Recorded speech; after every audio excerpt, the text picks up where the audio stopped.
Ay, panalo. Ang sarap mga kabayan.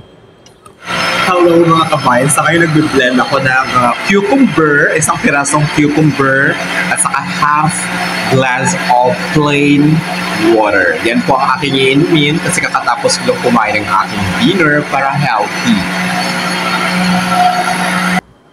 So mga kabayan, kakatapos ka lang mag-blend. So ready to drink na po.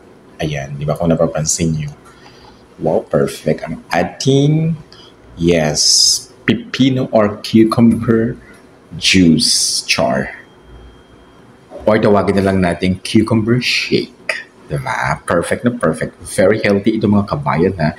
Nakakatulong daw ito na magpababa ng ating blood, ng ating blood sugar. At the same time, ayan ang ating blood pressure. At saka, nililinis na po ang ating kidney. Nami-maintain niyo po ang healthy, ayan, nami-maintain niyo po ano talagang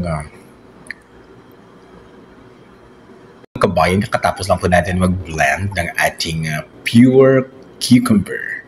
Perfect ang ating cucumber shake. Diba? Itong ating iinumin. Kakatapos lang din po natin kumain ng ating dinner. Ito pong ating cucumber shake po ay talagang nakakatulong daw po ito. According po sa medical experts base po sa aking napapanood. Yes, mga kabayan, nakakatulong daw ito para bumabang ating blood pressure, blood sugar, nililinis din po ang ating kidney para ma-maintain po na healthy ang dalawang kidneys po natin. Yan, so ugaliin po natin uminom neto or mag-shake netong pipino. Kung may carrots kayo, mas maganda. Or kung may lemon kayo, mas maganda. Para perfect na perfect ang combination. So mga kabayan, inumin na po natin ang ating shake.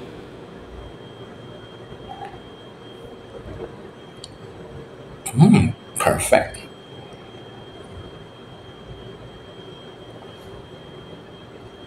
Ay, panalo. Ang sarap mga kabayan.